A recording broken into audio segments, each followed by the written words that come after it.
तर आपल्या YouTube channel वर्षा फॅशनच्या सबस्क्रायबर ताईंची मला कमेंट आली होती की वर्षा कापडी वादी म्हणा किंवा नाडी कशी बनवायची ते बनवून दाखवशील का म्हणून, त्यासाठी मी हा रिक्वेस्टेड व्हिडिओ बनवत होते. तर म्हटलं चला तुमच्यासोबत पण शेअर करूया. तर बघा मी ती रेडीमेड नाडी होती ती कट करून घेतली.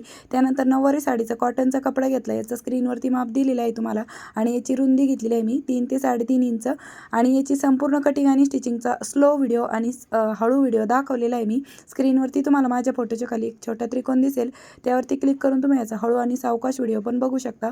पण शॉर्ट व्हिडिओमध्ये कमी मिनिटात दाखवायचं असतं. तर बघा अशा पद्धतीने सिंपल नाडी तयार केली आणि त्यानंतर ही अशा पद्धतीने बांधून घेतली आणि बघा हातावरती अशी चोळून चोळून आपल्याला ती गोल राऊंडमध्ये म्हणजे असे रोल रोल करून ती गोल गोल गरगरीत बारीक अशी नाडी आहे ती आपल्याला तयार करून घ्यायची. म्हणजे जेव्हा आपण ती मशीनच्या चाकाला म्हणा व्हीलला जेव्हा लावू त्यावेळेस ती टीप व्यवस्थित येते किंवा ओढल्या जाते ती. तर अशा पद्धतीने मी पूर्ण ही नाडी आहे ती हातावरती वळून वळून तयार केलेली आहे. बघा वादी म्हणू शकता तुम्ही किंवा बेल्ट पण म्हणू शकता.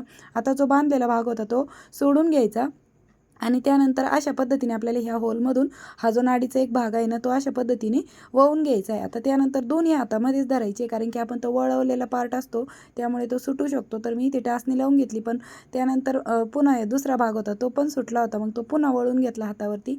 त्यानंतर बघा अशा पद्धतीने मी खूप ट्राय करत होते, एकटीने मॅनेज होत नव्हतं, पण नंतर केलं कसं तरी. आणि त्यानंतर बघा इथे वरती सुईचा जिथं आपण धागा ठेवतो तिथे सुरुवातीचा एक पार्ट आहे ना नाडीचा म्हणा किंवा वादीचा, तो बांधून घ्यायचा आणि व्हीलमध्ये अशा पद्धतीने ही तयार केलेली नाडी आहे ती ओवून घ्यायची. गाठ बांधलेला पार्ट आहे तो पण नंतर सोडून घ्यायचा. याला लावलेल्या टाचण्या पण काढून टाकायच्या आणि शक्य होईल तितकी ताकद असेल नसेल तुमची तेवढ्या पद्धतीने आवळून आवळून ही गाठ बांधून घ्यायची. म्हणजे फक्त एक सिंगल गाठ बांधून घेत आहोत आपण फक्त माप काढण्यासाठी, कारण की वळवल्यामुळे तो खूप ताणतो त्यामुळे.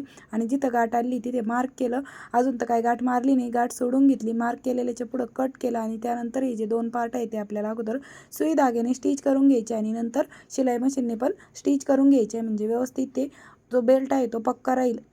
आणि या पद्धतीने बघा मी सुई धाग्याने स्टिच केल्याच्या नंतर शिलाई मशीनवरती पण स्टिच करून घेतलेलं आहे आणि फायनली आपली ही जी कापडी वादी आहे ती बनून तयार झालेली आहे आणि ही वर्षानुवर्षे टिकते. बघा एकदम जवळून पण दाखवत आहे या पद्धतीने. आता ही आपण पूर्ण जी नाडी आहे ती पण परत या व्हीलला आहे ती वळून घेऊया किंवा घालून घेऊया अशा पद्धतीने. आणि ही 4-8 दिवसानंतर पुन्हा वापरून लूज होते, कारण की आपण त्याला हातावरती वळून वळून बनवलेली आहे. आणि मग नंतर तुम्ही पुन्हा अशा पद्धतीने थोडीशी कट करून जिथून आपण स्टिच केलं तिथून कट करू शकता किंवा दुसरीकडून कट करून पुन्हा जशी आपण आत्ता शिवली तशीच सुई धाग्याने स्टिच करून घेऊ शकता.